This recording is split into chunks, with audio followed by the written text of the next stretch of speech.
الله والصلاة والسلام على من لا نبي بعده.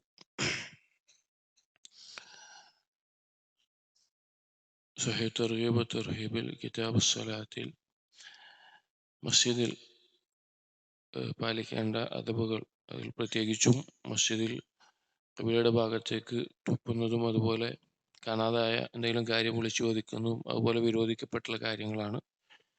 ആ ഹദീസുകളുടെ ഫസ്ലാണ് നമ്മൾ വായിക്കുന്നത്. അതിലടുത്ത ഹദീസിൽ ഇബ്നു ഉമർ റളിയല്ലാഹു അൻഹുമാ ഖാല قال رسول الله صلى الله عليه وسلم يبعث صاحب النخامة في القبلة يوم القيامة وهي في وجهه.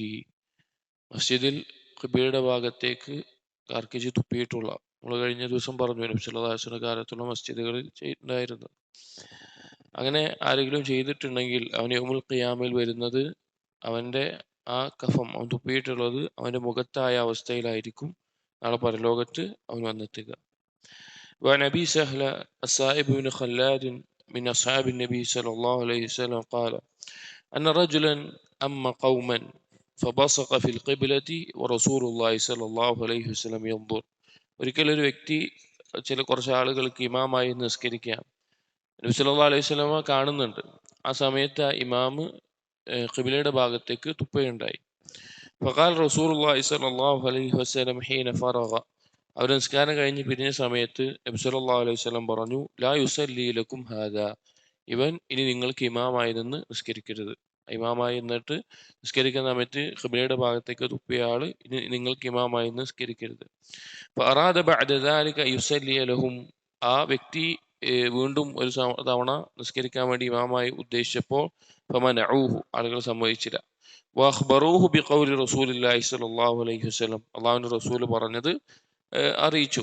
ഫദുകിറ ദാലിക ലിറസൂലില്ലാഹി സ്വല്ലല്ലാഹു അലൈഹി വസല്ലം ഫഖാല, അപ്പോൾ ആ കാര്യത്തെ പറ്റി അയാൾ നബി സല്ലല്ലാഹു അലൈഹി വസല്ലമയോട് പറയപ്പെട്ടപ്പോൾ നബി സല്ലല്ലാഹു അലൈഹി വസല്ലം പറഞ്ഞു, നഅം വഹസിബ്തു അന്നഹു ഖാല ഇന്നക ആദൈത അല്ലാഹ വറസൂലഹു, ഞാൻ അങ്ങനെ പറഞ്ഞിട്ടുണ്ട്, നീ അള്ളാഹുവിനെയും റസൂലിനെയും ഉപദ്രവിച്ചവനാണ് എന്ന് നബി സല്ലല്ലാഹു അലൈഹി വസല്ലം പറയുകയുണ്ടായി.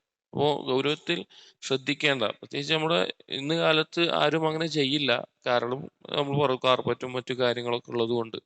അന്ന് മസ്ജിദിൽ തന്നെ മണ്ണൊക്കെ മാറ്റിയിട്ട് തുപ്പിയിട്ട് മൂടിയിടുന്ന അവസ്ഥ ഉണ്ട്. പക്ഷെ ഇന്ന് അത്ര ചെയ്യാൻ സാധ്യതയില്ല. പക്ഷെ അതിന്റെ ഗൗരവം അറിയാനാണ് ഈ ഹദീസുകൾ. وعن عبد الله بن عمر رضي الله عنهما قال أمر رسول الله صلى الله عليه وسلم رجلا يصلي بالناس الظهر. ഒരിക്കൽ നബി സല്ലല്ലാഹു അലൈഹി വസല്ലമ ഒരു വ്യക്തിയോട് ജനങ്ങൾക്ക് ഇമാമായി നിന്നുകൊണ്ട് ളുഹർ നിസ്കരിക്കാൻ വേണ്ടി കൽപ്പിച്ചു. ഫതഫല ഫിൽ ഖിബ്ലതി വഹുവ യുസല്ലി ലിന്നാസ്, അപ്പോൾ നിസ്കരിക്കുന്ന സമയത്ത് ആ ഇമാം ഖിബ്ലയുടെ ഭാഗത്തേക്ക് തുപ്പുകയുണ്ടായി. ഫലമ്മ കാനത് സ്വലാത്തുൽ അസ്ർ, അങ്ങനെ അസ്റിന്റെ സമയമായപ്പോൾ അർസല ഇലാ ആഖിർ, വേറൊരാളെ ഇമാമായി നിന്ന് അയച്ചു. ഫഅഷ്ഫഖ റജുലുൽ അവ്വൽ, അപ്പോൾ ളുഹറിന് ഇമാം എന്ന ആൾക്ക് ഒരു ബുദ്ധിമുട്ടായി, വിഷമായി.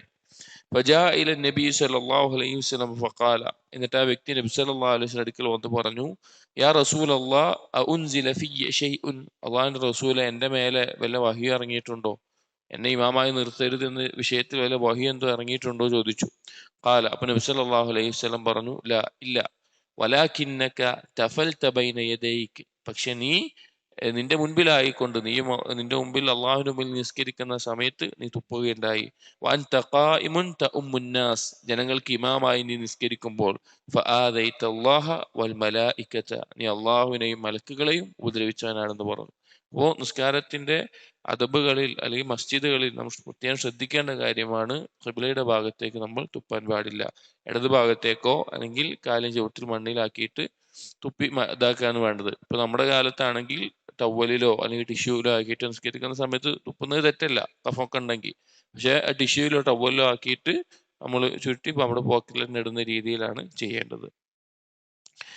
وعن أبي هريرة رضي الله عنه أنه سمع رسول الله صلى الله عليه وسلم يقول من سمع رجلا ينشد ضالة في المسجد فليقل لا ردها الله عليك فإن المساجد لم تبن لهذا. ഇത് മറ്റൊരു കാര്യമാണ്. നബി സല്ലല്ലാഹു അലൈഹി വസല്ലം പറയാണ്, ആരെങ്കിലും കേൾക്കുകയാണ് മസ്ജിദിൽ വെച്ച് ഒരാൾ അയാൾക്ക് നഷ്ടപ്പെട്ട എന്തെങ്കിലും ഒരു സാധനത്തിനെ വിളിച്ചു പറയുകയാണ്, അത് നഷ്ടപ്പെട്ടു, അത് കണ്ടിട്ടുണ്ടോ എന്ന് ചോദിക്കുകയാണെങ്കിൽ അങ്ങനെ ഒരാൾ പറയുന്നത് കേട്ടാൽ കേൾക്കുന്നവൻ പറയട്ടെ ലാ റദ്ദഹുല്ലാഹു അലൈക്, അള്ളാഹു നിനക്കിത് മടക്കി തരാതിരിക്കട്ടെ എന്ന്. മസ്ജിദ് അതിന് വേണ്ടിയിട്ടുള്ളതല്ല. അതായത് നബി സല്ലല്ലാഹു അലൈഹി വസല്ലം കാലത്തും ഇന്നും മുസ്ലിമീങ്ങൾ ഒരുമിച്ച് കൂടുന്ന ഒരു സ്ഥലമാണ് മസ്ജിദ് എന്നുള്ളത്. അപ്പൊ ആളുകൾ അവരെ കാണാതായി പോയിട്ടുള്ള സ്വർണമോ അല്ലെങ്കിൽ ഒട്ടകമോ അല്ലെങ്കിൽ ആടോ അല്ലെങ്കിൽ എന്തെങ്കിലും ഒരു സാധനത്തിനെ പറ്റി മസ്ജിദിൽ ആളുകൾ ഒരുമിച്ച് കൂടുമ്പോൾ മസ്ജിദിൽ നിന്ന് ചോദിക്കും, ആരെങ്കിലും ഇത് കണ്ടിട്ടുണ്ടോ, എന്റെ ഇന്നത് കാണാതായി പോയിട്ടുണ്ട്, നിങ്ങൾ ആരെങ്കിലും കണ്ടിട്ടുണ്ടോ എന്നുള്ളത്. പക്ഷെ അങ്ങനെ മസ്ജിദിനകത്ത് ചോദിക്കാൻ പാടില്ല. അങ്ങനെ ആരെങ്കിലും ചോദിക്കുന്നത് കേട്ടാൽ അള്ളാഹു നിനക്കത് മടക്കി തരാതിരിക്കട്ടെ എന്ന് കേൾക്കുന്ന ആൾ പറയണമെന്ന് നബി സല്ലല്ലാഹു അലൈഹി വസല്ലം പറഞ്ഞിട്ടുണ്ട്. എന്നാൽ മസ്ജിദിന്റെ പുറത്ത്, മസ്ജിദിന്റെ കതകിന്റെ പുറത്തായിക്കൊണ്ട് ഒരാൾക്ക് എന്ത് ചെയ്യാം? അതങ്ങനെ പറയാം, ചോദിക്കാം. പക്ഷെ മസ്ജിദിനകത്ത് വെച്ചിട്ട് അങ്ങനെ ചെയ്യാൻ പാടില്ല. وعنه أن رسول الله صلى الله عليه وسلم قال മറ്റൊരു ഹദീസിൽ إذا رأيتم من يبيع أو يبتاع في المسجد فقولوا لا أربح الله تجارتك. നീ കാണുകയാണ് ഒരാൾ കച്ചവടം ചെയ്യുകയും അങ്ങോട്ടും ഇങ്ങോട്ടും കച്ചവടം ചെയ്യുന്നത് കാണുകയാണെങ്കിൽ നീ പറയുക ലാ അർബഹ അല്ലാഹു തിജാറതക്, നിന്റെ കച്ചവടത്തിൽ അള്ളാഹു ലാഭം നൽകാതിരിക്കട്ടെ. അതായത് മസ്ജിദിൽ കച്ചവടം ചെയ്യാൻ പാടില്ല. മസ്ജിദ് കച്ചവടം ചെയ്യാനുള്ള സ്ഥലമല്ല. ദിക്റിനും സ്വലാത്തിനും ഇൽമു പഠിക്കാനും പഠിപ്പിക്കാനും ഖുർആൻ പാരായണം ചെയ്യാനുള്ള സ്ഥലമാണ്. അവിടെ വെച്ചിട്ട് കച്ചവടം ചെയ്യുന്നത് കണ്ടു കഴിഞ്ഞാൽ പറയണം ലാ അർബഹ അല്ലാഹു തിജാറതക്, നിന്റെ കച്ചവടത്തിൽ അള്ളാഹു ലാഭം തരാതിരിക്കട്ടെ. വഇദാ റഅയ്തും മൻ യൻശദു ളാല്ലതൻ ഫഖൂലു ലാ റദ്ദഹ അല്ലാഹു അലൈക്, കാണാതായ കാര്യം ചോദിക്കുന്നുണ്ടെങ്കിൽ നിനക്ക് കിട്ടാതിരിക്കട്ടെ എന്നും പറയണം. മറ്റൊരു റിവായത്തിൽ കാണാൻ വഅൻ ബുറൈദ റളിയല്ലാഹു അൻഹു أن رجلا نشد في المسجد فقال من دعا إلى الجمل الأحمر. ഒരിക്കൽ ഒരു വ്യക്തി മസ്ജിദിൽ വെച്ച് ചോദിക്കാൻ, എൻ്റെ ചുവന്ന ഒട്ടകം അതിനെ ആരെങ്കിലും കണ്ടിട്ടുണ്ടോ, അത് കാണാതായിട്ടുണ്ട് എന്ന് വിളിച്ചു ചോദിക്കാൻ. അപ്പൊ ഇത് നബി സല്ലല്ലാഹു അലൈഹി വസല്ലം കേട്ടു. അപ്പൊ ഫഖാല റസൂലുള്ളാഹി സ്വല്ലല്ലാഹു അലൈഹി വസല്ലം, അപ്പൊ നബി സല്ലല്ലാഹു അലൈഹി വസല്ലം പറഞ്ഞു ലാ വജദ്ത ഇന്നമാ ബുനിയത്തിൽ മസാജിദു ലിമാ ബുനിയത് ലഹു, നിനക്കത് കണ്ടെത്താൻ സാധിക്കാതിരിക്കട്ടെ, മസ്ജിദ് എന്നുള്ളത് എന്തിനാണോ നിർമ്മിക്കപ്പെട്ടിട്ടുള്ളത് അതിനു വേണ്ടിയിട്ടാണ്. അഥവാ ദിക്റിനും നിസ്കാരത്തിനും എല്ലാ കാര്യത്തിനും വേണ്ടിയിട്ടാണ്. അപ്പോ പുറത്തുള്ള എന്തെങ്കിലും കാണാതായ കാര്യം വിളിച്ചു ചോദിക്കാനോ അല്ലെങ്കിൽ കച്ചവടം ചെയ്യാനോ ഒന്നും മസ്ജിദിൽ പാടില്ല. അതൊക്കെ മസ്ജിദിന്റെ പുറത്ത് പാടും. മസ്ജിദിന്റെ ആ പരിധിയുടെ തൊട്ടപ്പുറത്താണെങ്കിലും കുഴപ്പമില്ല, പക്ഷെ മസ്ജിദിനകത്ത് പാടില്ല. ഇനി മറ്റൊരു അദബ് നിസ്കാരവുമായി ബന്ധപ്പെട്ട് നമ്മൾ മനസ്സിലാക്കേണ്ടത് മസ്ജിദുമായി ബന്ധപ്പെട്ട് وعن أبي هريرة رضي الله عنه قال قال رسول الله صلى الله عليه وسلم, നബി സല്ലല്ലാഹു അലൈഹി വസല്ലം പറഞ്ഞു إذا توضأ أحدكم في بيته, നിങ്ങളിൽ ആരെങ്കിലും വീട്ടിൽ നിന്ന് വുളു എടുത്ത് ثم أتى المسجد, മസ്ജിദിലേക്ക് വരികയാണ്, كان في الصلاة حتى يرجع, അവൻ മസ്ജിദിൽ വന്ന് മടങ്ങുന്നത് വരെ അവൻ നിസ്കാരത്തിലാണ്. നിസ്കാരം ഉദ്ദേശിച്ചുകൊണ്ട് വീട്ടിൽ നിന്ന് വുളു എടുത്ത് ഒരാൾ മസ്ജിദിലേക്ക് പുറപ്പെടുകയാണെങ്കിൽ ആ നിസ്കാരം കഴിയുന്നത് വരെ അവൻ നിസ്കാരത്തിലാണ്. ഫലാ യഖുൽ ഹാകദ വശബക ബൈന അസാബിഇഹി, എന്നിട്ട് നബി സല്ലല്ലാഹു അലൈഹി വസല്ലമ കൈയിന്റെ വിരലുകൾ ഇങ്ങനെ വെച്ചിട്ട് പറഞ്ഞു, നിങ്ങൾ ഇങ്ങനെ കൈകൾ വെക്കരുത്, തഷ്ബീഖുൽ യദൈ, വിരലുകൾ ഇങ്ങനെ ചേർത്ത് വെക്കാൻ പാടില്ല എന്ന് പറഞ്ഞു. മറ്റൊരു ഹദീസിൽ വഅൻ കഅബ് ബിൻ ഉജ്റ റളിയല്ലാഹു അൻഹു ഖാല سمعت رسول الله صلى الله عليه وسلم يقول إذا توضأ أحدكم ثم خرج عامدا إلى الصلاة, നിങ്ങൾ ഒരാൾ വുളു എടുത്ത് നിസ്കാരത്തിനായിക്കൊണ്ട് മാത്രമായിട്ട് പോവുകയാണ്, ഫലാ യുശബ്ബികന്ന ബൈന യദൈഹി ഫഇന്നഹു ഫി സ്വലാത്തിൻ, അവന്റെ വിരലുകൾ തമ്മിൽ ഇങ്ങനെ വെക്കാൻ പാടില്ല, ഇങ്ങനെ ചേർത്ത് വെക്കാൻ പാടില്ല, അവൻ നിസ്കാരത്തിലാണ്. ഇത് ശ്രദ്ധിക്കേണ്ട ഒരു കാര്യമാണ്. അതായത് നിസ്കാരത്തിലേക്ക് വുളു എടുത്ത് നിസ്കരിക്കാൻ വേണ്ടി, ഇനി വീട്ടിൽ നിന്നല്ലെങ്കിലും അല്ലാതെ വുളു എടുത്ത് നിസ്കാരത്തിന് വേണ്ടി കാത്തിരിക്കുന്ന ആ സമയം അത്രയും വിരലുകൾ ഇങ്ങനെ ചേർത്ത് വെക്കാൻ പാടില്ല എന്ന് നബി സല്ലല്ലാഹു അലൈഹി വസല്ലം പറഞ്ഞിട്ടുണ്ട്. നിസ്കാരത്തിൽ തീരെയും പാടില്ല. ചില ആളുകൾ അറിവില്ലാതെ, പ്രത്യേകിച്ച് കുട്ടികളുടെ ഭാഗത്തൊക്കെ കാണുന്നതാണ്, അവർ കൈകൊണ്ട് ഇങ്ങനെ കളിച്ചുകൊണ്ടേയിരിക്കും, വിരൽ ഇങ്ങനെ വെക്കും, അതുപോലെ വിരൽ പൊട്ടിക്കും. ഇതൊക്കെ മക്രൂഹാണ്, വെറുക്കപ്പെട്ടുള്ള കാര്യമാണ്. മസ്ജിദിൽ വെച്ച് തന്നെ ഈ വിരലുകൾ പൊട്ടിച്ച് ശബ്ദമുണ്ടാക്കുക എന്നുള്ളത് നിസ്കാരത്തിലും മക്രൂഹാണ്, അതിന്റെ അടിസ്ഥാനത്തിൽ മസ്ജിദിലും മക്രൂഹാണ്. അപ്പൊ നിസ്കാരം കഴിയുന്നത് വരെ വുളു എടുത്ത് നിസ്കാരത്തിന് കാത്തു നിൽക്കുമ്പോൾ വിരലുകൾ ഇങ്ങനെ കോർത്ത് വെക്കുക എന്നുള്ളത് കറാഹത്തായിട്ടുള്ള, നഹി വന്നിട്ടുള്ള, നബി സല്ലല്ലാഹു അലൈഹി വസല്ലം ചെയ്യരുത് എന്ന് പറഞ്ഞിട്ടുള്ള കാര്യമാണ്. എന്നാൽ നിസ്കാരം കഴിഞ്ഞു, നിസ്കാരത്തെ കാത്തിരിക്കുന്ന ഒരാളല്ല, അയാൾ മസ്ജിദിൽ വെച്ച് കൈകൾ ഇങ്ങനെ വെച്ചു എന്നൊന്നും കുഴപ്പമില്ല. നബി സല്ലല്ലാഹു അലൈഹി വസല്ലം ഒരു തവണ നിസ്കാരം ളുഹർ 4 റക്അത്ത് നിസ്കാരം 2 റക്അത്ത് നിസ്കാരം സലാം വിട്ട് 2 റക്അത്ത് നിസ്കരിച്ചിട്ട് 4 റക്അത്ത് നിസ്കരിച്ചെന്ന് ഓർമ്മയിൽ, എന്നിട്ട് മാറിയിരുന്നപ്പോൾ നബി സല്ലല്ലാഹു അലൈഹി വസല്ലം കൈ കോർത്തു വെച്ചു എന്നൊരു ഹദീസ് ഉണ്ട്. അപ്പോൾ നിസ്കാരത്തിൽ അല്ലാത്ത സമയത്ത് കുഴപ്പമില്ല, അല്ലാതെ വുളു എടുത്ത് നിസ്കരിക്കാൻ കാത്തു നിൽക്കുന്ന അത്ര സമയവും വിരലുകൾ ഇങ്ങനെ കോർത്തു വെക്കാൻ പാടില്ല. മറ്റൊരു റിവായത്തിൽ ദഖല അലയ്യ റസൂൽ കഅബ് ബിൻ ഉജ്റ എന്ന് പറയുന്നത് ദഖല അലയ്യ റസൂലുള്ളാഹി സ്വല്ലല്ലാഹു അലൈഹി വസല്ലം ഫിൽ മസ്ജിദ് വഖദ് ശബ്ബക്തു ബൈന അസാബിഹ് ഫഖാല. ഒരിക്കൽ കഅബ് റളിയല്ലാഹു അൻഹു കൈകൾ ഇങ്ങനെ കോർത്തു വെച്ച് മസ്ജിദിൽ നിസ്കാരം പ്രതീക്ഷിക്കുന്ന സമയത്ത് നബി സല്ലല്ലാഹു അലൈഹി വസല്ലം പറഞ്ഞു, യാ കഅബ് ഇദാ കുൻത ഫിൽ മസ്ജിദി ഫലാ തുശബ്ബികന്ന ബൈന അസാബിഹ്.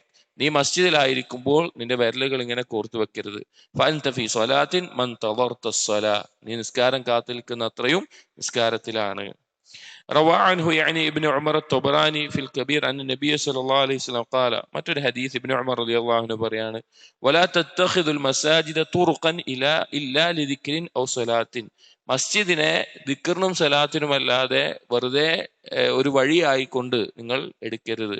അഥവാ അനാവശ്യമായിട്ട് ഒരു കാര്യമില്ലാതെ അങ്ങോട്ടും ഇങ്ങോട്ടും നടക്കാനായിട്ട് ഒരു സ്ഥലമായിട്ട് മസ്ജിദ് നിങ്ങൾ എടുക്കരുത്. അവിടെ ദിക്റും നിസ്കാരത്തിനും അതുപോലുള്ള കാര്യങ്ങളിലുമാണ് ഒഴുകേണ്ടത്. ഈ ഫസ്ലിലെ അവസാനത്തെ ഹദീസ് وعن عبد الله يعني ابن مسعود رضي الله عنه قال قال رسول الله صلى الله عليه وسلم سيكون في آخر الزمان അവസാന കാലത്തുണ്ടാകും ഖൗമുൻ ഒരു കൂട്ടം യകൂനു ഹദീസുഹും ഫീ മസാജിദിഹിം അവർ മസ്ജിദുകളിൽ വെച്ച് സംസാരിക്കുന്ന സംസാരങ്ങൾ ലൈസ ലില്ലാഹി ഫീഹിം ഹാജത്തുൻ അവർക്ക് അള്ളാഹുവിന് അവരെ കൊണ്ട് ഒരു ആവശ്യം ഉണ്ടാവില്ല. അഥവാ ദീനിയായിട്ടുള്ള ഒരു വിഷയവുമല്ലാതെ ദുന്യവി ആയിട്ടുള്ള കാര്യങ്ങൾ മാത്രം സംസാരിക്കുന്ന ഒരു കൂട്ടം അവസാന കാലത്ത് മസ്ജിദുകളിൽ ഉണ്ടാവും. അവർ സംസാരിക്കുന്നത് ദുനിയാവ് മാത്രമായിരിക്കും. അള്ളാഹുവിനെ കുറിച്ച് ഓർക്കാനോ അല്ലെങ്കിൽ ദീനിന്റെ കാര്യങ്ങൾ ചർച്ച ചെയ്യാനോ ഒന്നും ആവില്ല. അങ്ങനെയുള്ള ഒരു ആളുകൾ ഉണ്ടാകും. അവരെ കൊണ്ട് അള്ളാഹുവിന് ഒരാവശ്യവുമില്ല എന്ന് പറഞ്ഞു കാണാം. അപ്പൊ മസ്ജിദുകൾ അള്ളാഹുവിനെ സ്മരിക്കാനും നിസ്കാരം അതുപോലെ തന്നെ ബാക്കിയുള്ള കാര്യങ്ങൾക്ക് വേണ്ടിയിട്ടാണ് ഉപയോഗിക്കേണ്ടത്. അതല്ലാത്ത കാര്യത്തിന് അനാവശ്യ സംസാരങ്ങളിൽ മുഴുകാൻ വേണ്ടിയല്ല.